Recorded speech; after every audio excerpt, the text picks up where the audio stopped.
jumento pode nos ensinar? Por que Jesus usou um jumento para entrar triunfalmente em Jerusalém?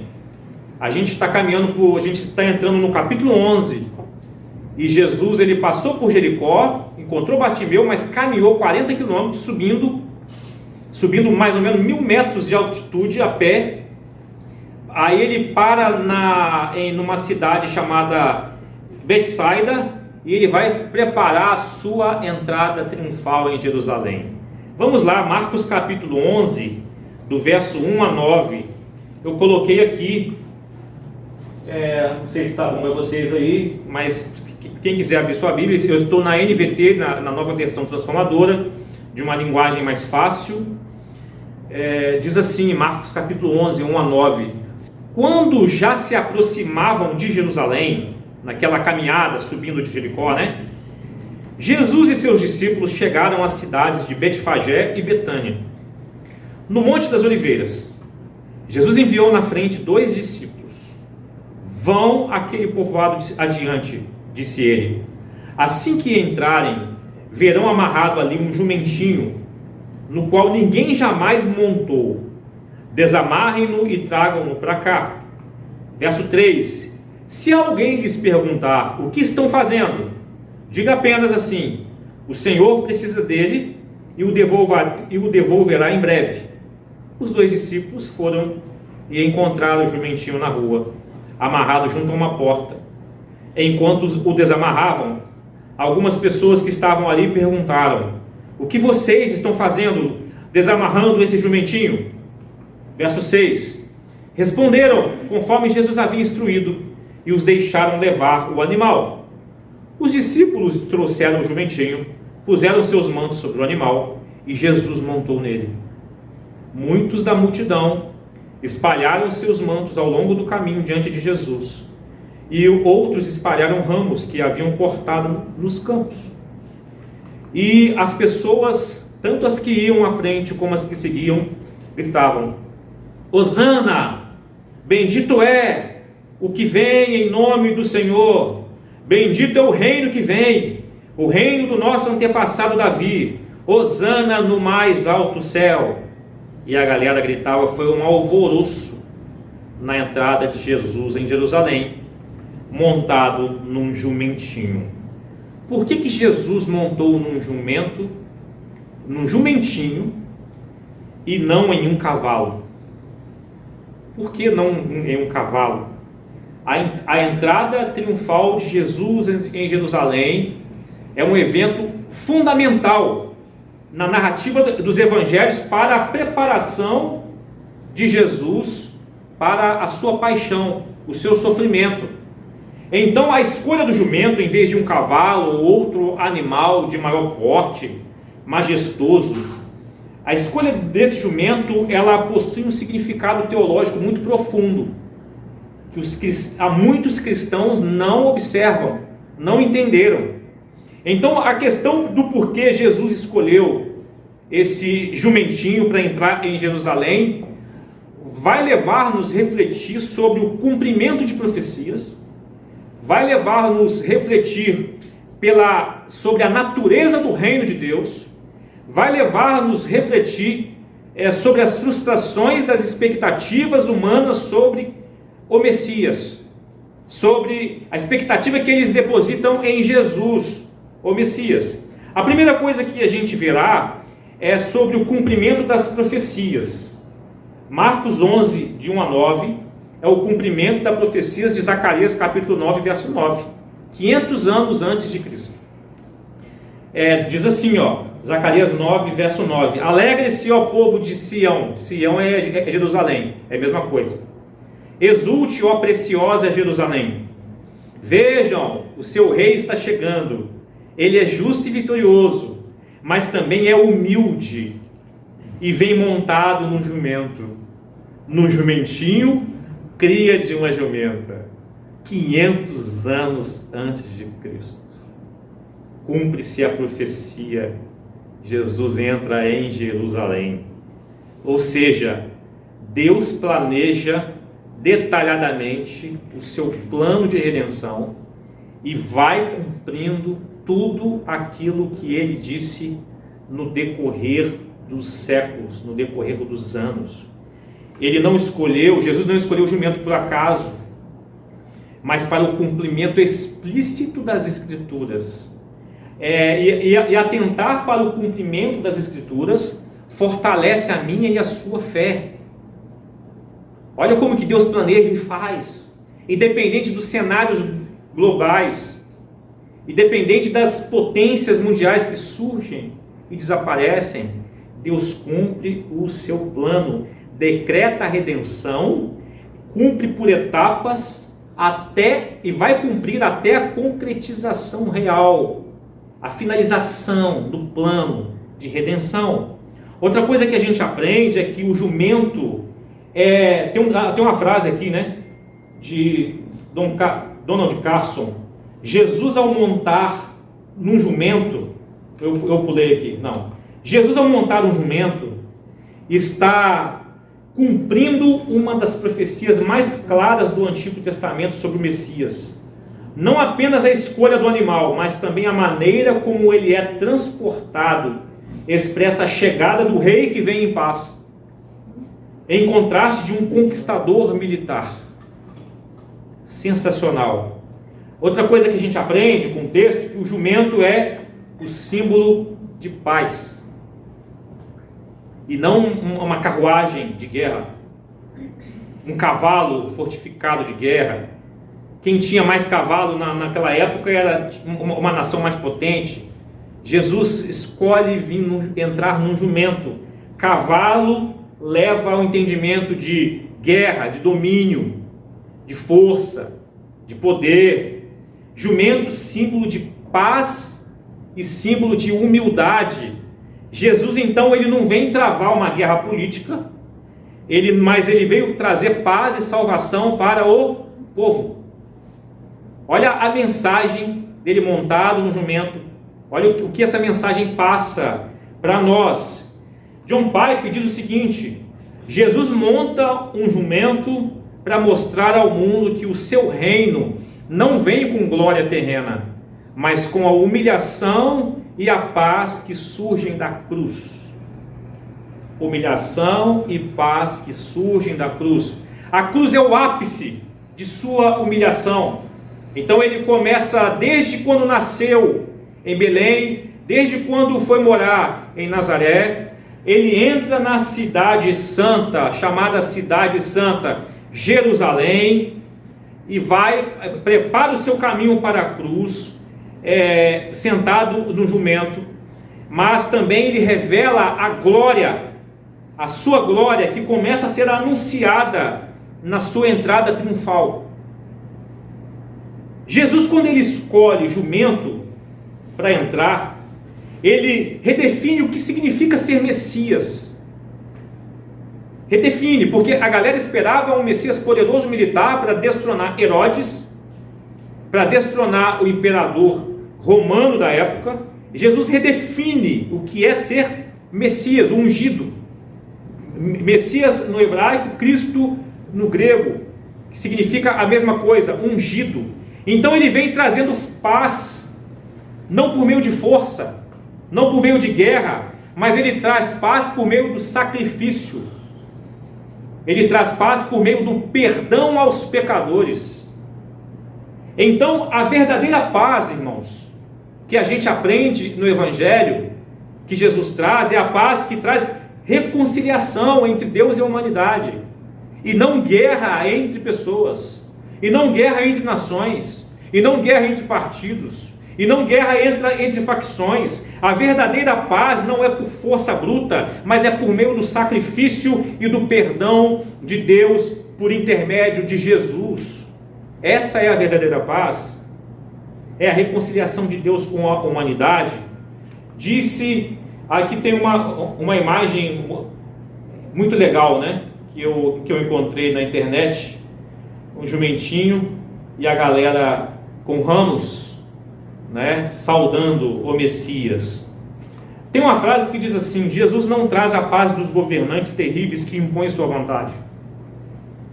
Há governantes terríveis que traz paz impondo vontade. Jesus não faz isso, mas a paz dos servos humildes que sofrem por outros. A paz do Evangelho é servos humildes que se apresentam para sofrer pelos outros. Então, quando Jesus escolhe um jumento, Jesus também envia um sinal aos habitantes de Jerusalém e para todos os povos. Ele é um rei pacífico. Isso mexe com o entendimento de muita gente. Jesus é rei pacífico. Ele é o Messias que traz paz eterna. Não pela destruição de inimigos externos, mas pela transformação interna dos corações. Mensagem do Evangelho. Difícil de engolir. Difícil para muita gente engolir que Jesus é rei pacífico. Que a paz não é por força bruta, mas é a paz interna de transformação do coração. Aprendemos uma terceira coisa, que a multidão não compreende o tipo de salvação que Jesus veio trazer. A multidão não compreende. Não compreendeu e ainda não compreende o tipo de salvação que Jesus veio fazer. Quando Jesus está na sua entrada triunfal em Jerusalém, a galera grita no verso 9, Hosana! Significa salva-nos agora. Jesus está entrando no jumentinho, salva-nos agora, salva-nos agora, salva-nos agora. Eles estão recitando o Salmo 118. O Salmo 118, verso 25 e 26 diz assim, ó Senhor, por favor, salva-nos. Ó Senhor, dá-nos sucesso. Bendito é o que vem em nome do Senhor. Nós os abençoamos da casa do Senhor. Porém, o grito da multidão está numa expectativa errada. O grito daquela multidão está numa outra expectativa. Em vez de se colocar, ou melhor, a multidão desejava uma revolução política, econômica e militar. Aí Jesus, em vez de se colocar num cavalo imponente, ele entra na cidade sentado no jumento. Que frustração para muita gente. Que isso, o Messias, de repente a galera vê, ele passa, mas peraí, ele está sentado no jumento. Isso você percebeu, fulano? Está sentado no jumento.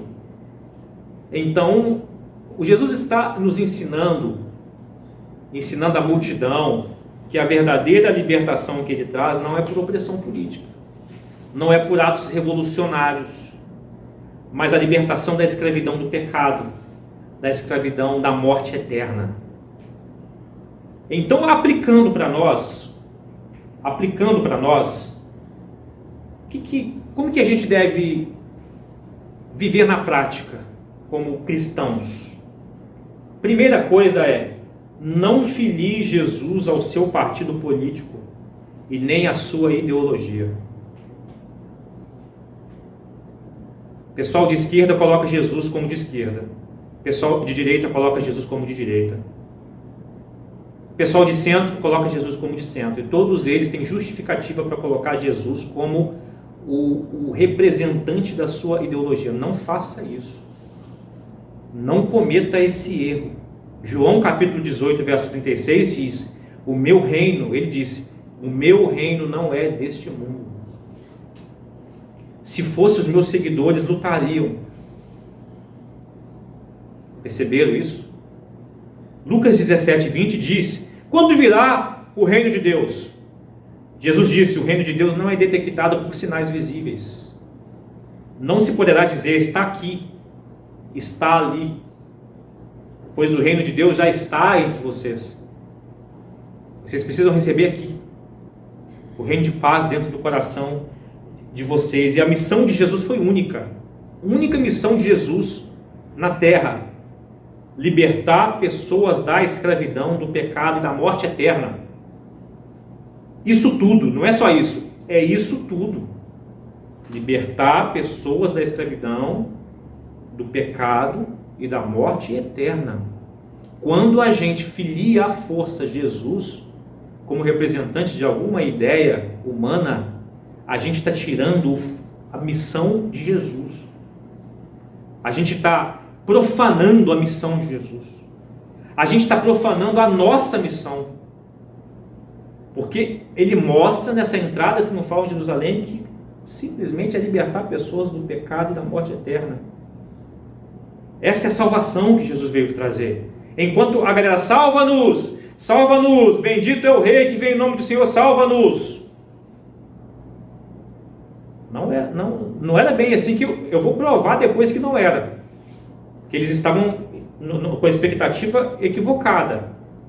Mateus capítulo 28, verso 18 em diante, diz assim: Jesus, quando ressuscitou, ele falou assim: toda a autoridade do céu e na terra me foi dada.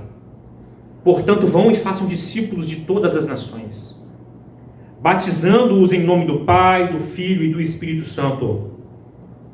Ensine esses nossos discípulos a obedecerem todas as ordens que eu lhes dei. E lembre-se disso, estou sempre com vocês até o fim dos tempos. A missão nossa da igreja continua sendo essa. E não filiando Jesus a alguma ideologia que a gente gosta. Lembrei de Mateus, quando Jesus fala assim: dai de César o que é de César, a Deus o que é de Deus. Não misturem as coisas. Em outras palavras, participe de política, participe, vote, faça isso, mas não se esqueça que você e eu somos embaixadores de Cristo, onde a gente estiver. Não se esqueça. Se a gente acha que a nossa ideologia política é o suficiente para salvação e redenção social e humana, a gente desprezou o Evangelho, a gente blasfemou do Evangelho, a gente profanou o nome de Jesus.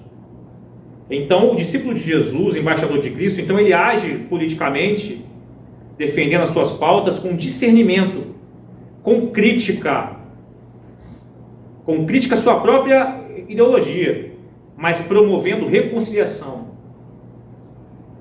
Se Jesus é de direita ou de esquerda, ele não salva o do outro lado. Ele não é Jesus para ser apresentado a todos os pecadores. Segunda coisa que a gente aprende, que a gente deve aplicar, melhor dizendo, na prática: quem apoia discurso de violência ainda não recebeu a paz comunicada por Jesus. O Messias traz paz eterna não pela destruição de inimigos, mas pela transformação interna dos corações. Transformação e não destruição. O sangue de Jesus derramado é o ápice da paz redentora promovida para nós. Efésios 2 foi lido aqui, mas continua no verso 13, agora porém vocês estão em Cristo Jesus. Antigamente vocês estavam distantes de Deus, mas agora foram trazidos para perto. O que é isso? Paz. Pecadores sendo trazidos para perto do Pai, por causa do sangue de Jesus Cristo derramado. Aí veja bem o verso 14: Cristo é a nossa paz. Mas por que ele está falando isso? Sobre duas inimizades que haviam. Ele reuniu judeus e gentios, duas linhagens, judeus que se achavam puros, amados por Deus, e desprezava os estrangeiros, que somos nós, de todas as nações da terra. Nós éramos impuros, contaminados.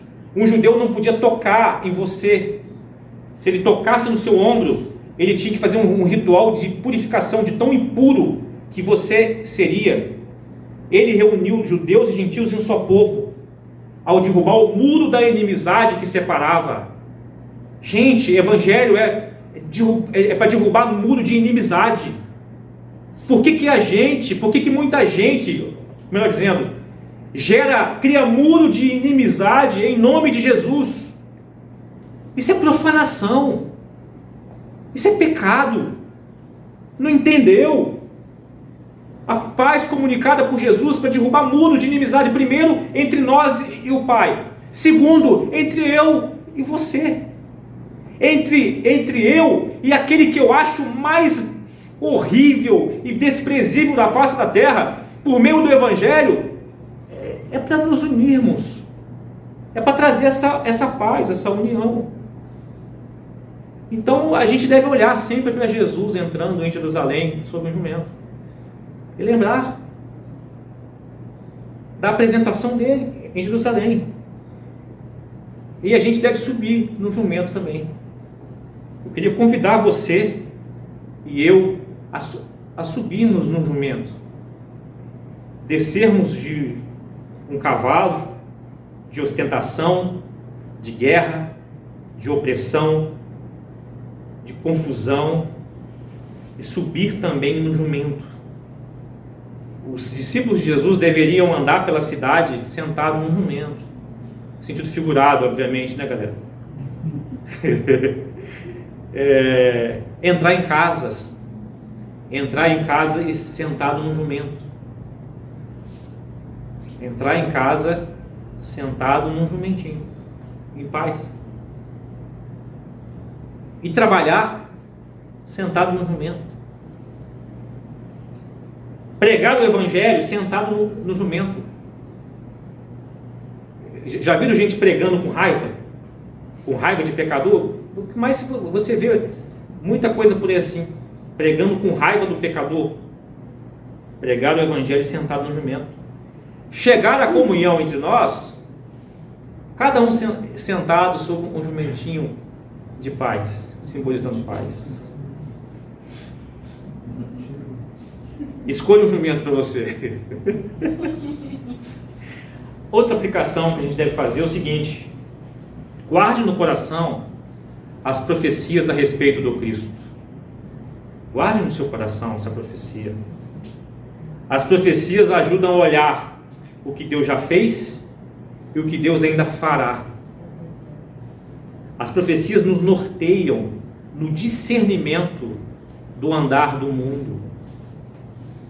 A fé não é só andar olhando para trás. A fé é olhar para o que está acontecendo agora e para o que vai acontecer lá no futuro. Em Lucas capítulo 2 tem uma história, uma narrativa sobre Simeão.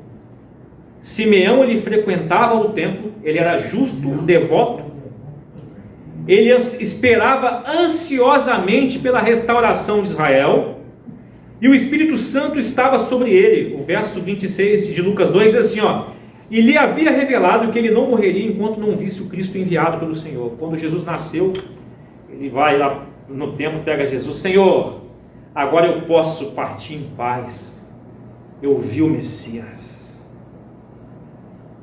Ele esperava o Messias. Guarde no coração as profecias a respeito de Cristo.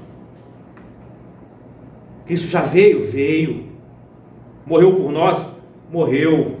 Lembre-se que desde Gênesis está falando da redenção por meio de Cristo. Guarde no coração tudo que Deus já fez. Tudo que está escrito no Antigo Testamento tem a ver com a vinda do Cristo. Guarde no coração.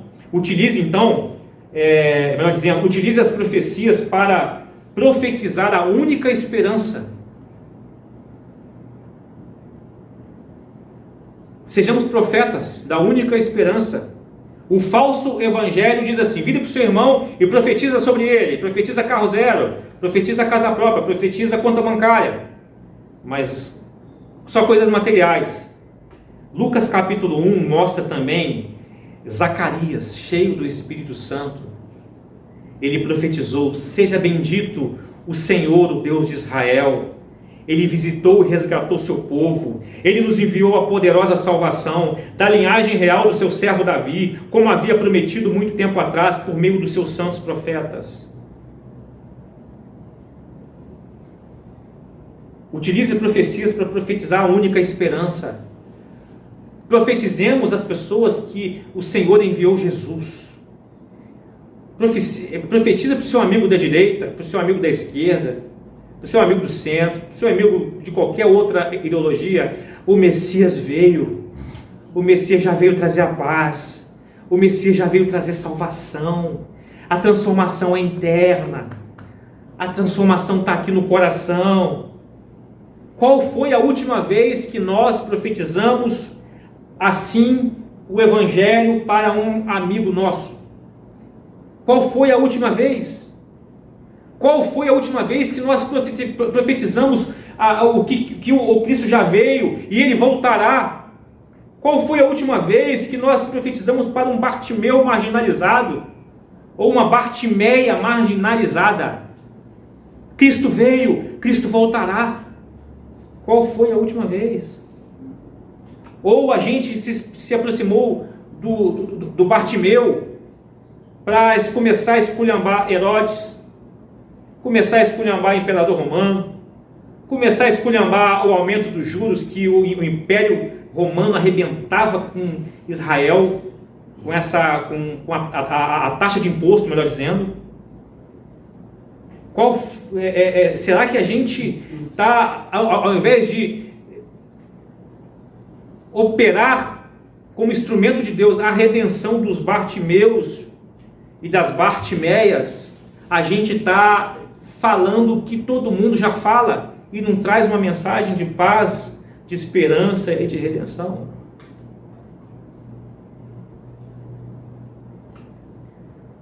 Ou seja, o ato de amor cristão deve ser acompanhado de uma mensagem de resgate, uma mensagem de libertação da escravidão. Lucas capítulo 2, eu já estou indo para o final. Quando Simeão pegou o menino, Jesus bebê, ele fala o seguinte para Maria: esse menino está destinado a provocar a queda de muitos em Israel, mas também a ascensão de tantos outros. Ele foi enviado como sinal de Deus, mas muitos resistirão a ele. Veja bem, ele veio de Deus para a redenção, mas muitos resistirão a ele. Lucas 2, verso 34. Como resultado, serão revelados os pensamentos mais profundos de muitos corações, e você sentirá, Maria, como uma espada lhe atravessando a alma, o que vão fazer com ele na resistência que terão a ele. Logo depois, a multidão que gritava: salva-nos, Senhor! Salva-nos, Senhor! Logo depois, essa multidão que gritava, gritou o quê? Crucificam. Perceberam? Que multidões entendem Jesus, a sua missão errada. No momento bendito é aquele que veio em nome do Senhor. Salva-nos agora, salva-nos urgentemente. Jesus entra com um jumentinho, não faz o que eles pensavam, crucifica-o. Porém, irmãos, ele ressuscitou. Profetize isso para as pessoas. Jesus ressuscitou.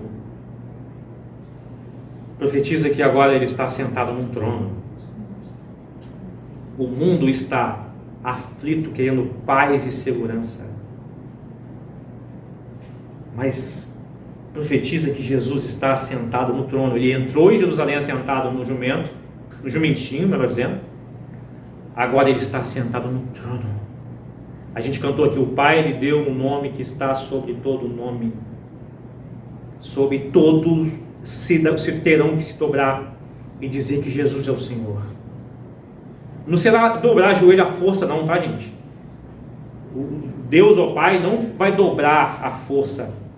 Aqueles que rejeitam Jesus e rejeitaram Jesus se dobrarão de temor. Profetize que o Messias está sentado no trono.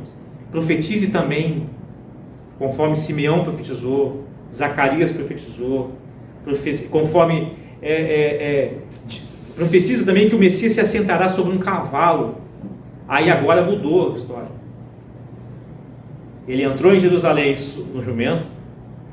Hoje assenta-se num trono.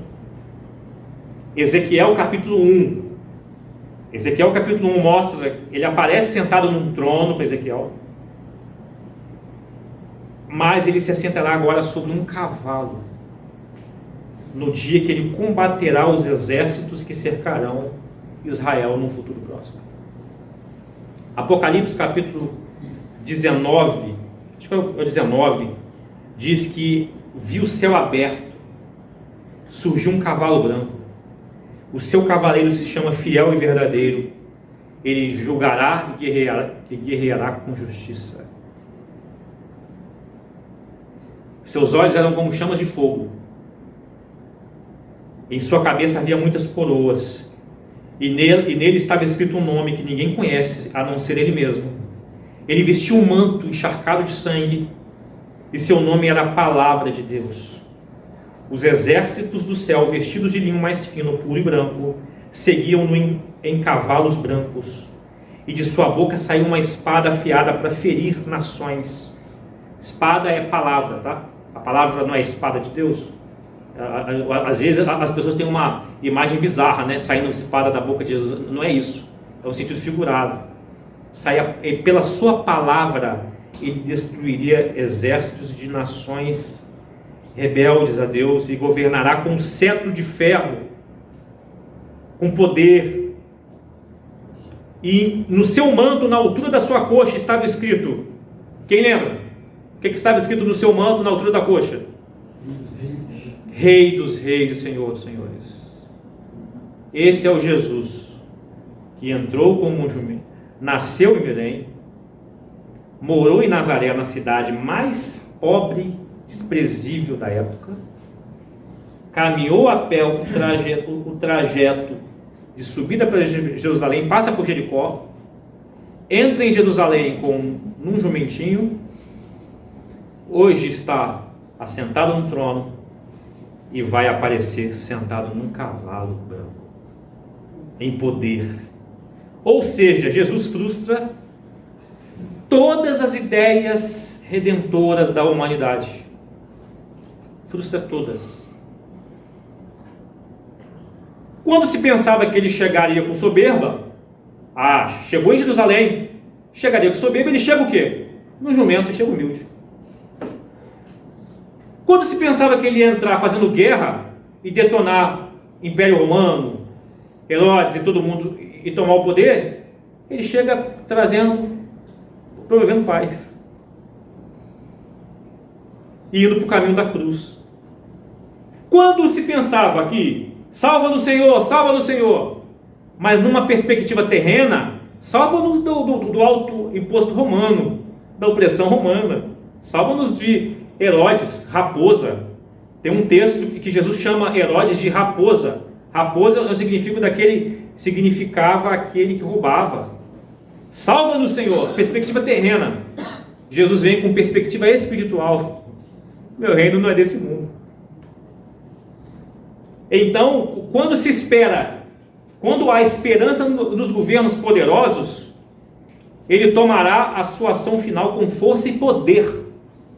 Enquanto a galera está esperando quem vai ser o presidente mais poderoso do mundo para trazer uma paz mundial, não vai acontecer, e ele vai aparecer com poder, tomará a sua ação final com força e poder.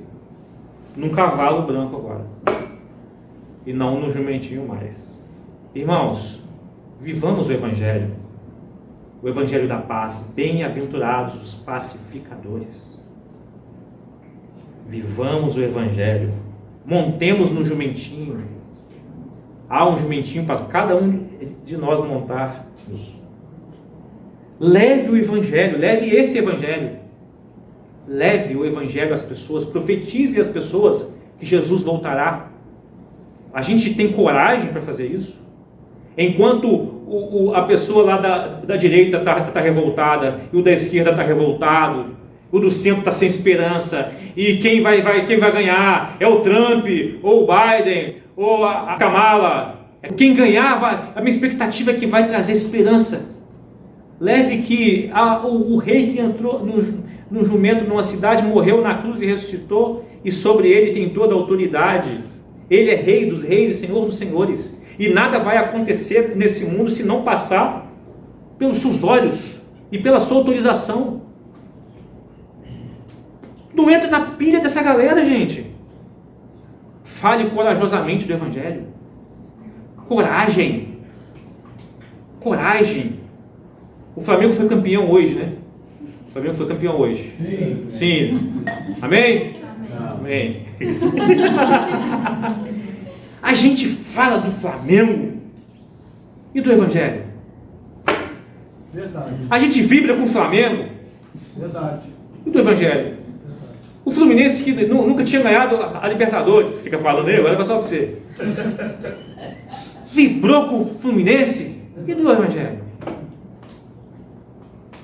Do Vasco não dá. Não dá para usar o Vasco aqui. Fale corajosamente do Evangelho. Fale num jumento. Fale sentado no jumento. Simbolizando que você está falando em paz. Levando paz. E não soberba, arrogância, guerra. Para que se cumpra o que está escrito em Efésios capítulo 2. Jesus é a nossa paz. Ele uniu uma raça que se achava superior, filha de Abraão. Ele uniu essa raça que se achava superior, baixou a bola dela com gentios, os impuros, que somos nós. E pela paz que ele promoveu, somos um só, se estivermos reunidos como igreja, como um corpo, um só. Tudo por causa, ele mostrou isso iniciando sentado no jumento. Esteja em paz. Paz com os seus inimigos. Faça paz com os seus inimigos. Faça paz com sua família. Faça paz dentro de casa. Faça paz no trabalho. Desça do cavalo. Venda o cavalo, compre aí 5 jumentos. Distribua jumentos para as pessoas subirem. Que o Senhor tenha misericórdia de nós, porque a gente gosta de fazer guerra. A gente gosta de ver expectativas em Jesus que não são expectativas reais. Expectativa de Jesus são outras. Por isso que a gente precisa conhecer o Evangelho. Por isso que a pregação expositiva no livro de Evangelho é sensacional. A gente vai conhecendo cada particularidade da missão de Jesus e dos pensamentos dele e do que ele deseja para a gente. Vamos orar. Deus, obrigado por ser a nossa paz. Eu confesso, Senhor, que o nosso coração, nós confessamos. Se a gente estiver lúcido, a gente vai confessar que a gente gosta de fazer guerra. Se a gente estiver lúcido, a gente vai confessar que a gente gosta de um tumulto. E muitas vezes a gente olha o Senhor com outra perspectiva e não conforme a sua perspectiva, Senhor. Perdoa-nos, Senhor. Perdoa-nos, Senhor. Perdoa pela maldade do nosso coração. Perdoa por a gente às vezes cair na pilha desse mundo. Perdoa-nos, Senhor. Perdoa-nos, Senhor, porque muitas vezes nós nos acovardamos. Perdoa-nos porque muitas vezes nós tememos a reação das pessoas.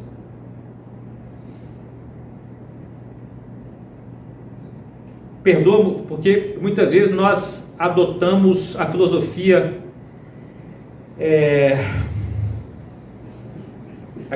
de um homem orientador, de um rei, Senhor, que diz que é melhor ser temido do que amado, para sobressair sobre as artimanhas sagazes das pessoas. Ó Deus, dai-nos um coração igual ao teu, dai-nos um coração de pacificadores, dai-nos um coração de Cristo, de desfazer inimizades, assim como se o seu sangue derramado na cruz serviu para unir inimigos, judeus e gentios. Ó Deus, se algum lar aqui está em guerra interna, alguma família, ó Deus, traga paz nessa família. Traga paz, Senhor, nesse lar. Renova, Senhor, das amizades. Dai-nos capacidade, Senhor, dai-nos poder do Espírito para pedirmos perdão às pessoas. Dai-nos humildade, Senhor, e nos constranja Obrigado por nos constranger com a sua humildade. Obrigado pela beleza do Evangelho. Obrigado, Senhor. Continue nos abençoando para profetizar a volta do Cristo, a volta do poderoso, agora exaltado, agora com toda... Ele é Rei dos Reis, Senhor dos Senhores. Ele ressuscitou. Dai-nos autoridade. Coloca em nosso vocabulário o nome de Jesus. Ajude-nos, Senhor, a termos coragem nas intervenções de diálogos, conversas com familiares e amigos, a apresentar Jesus. Por favor, Senhor, é o que nós te pedimos. Tu és belo, Tu és lindo, Tu és maravilhoso, aguardamos a sua volta em poder. Muito obrigado. É o que nós oramos e pedimos em nome de Jesus. Amém.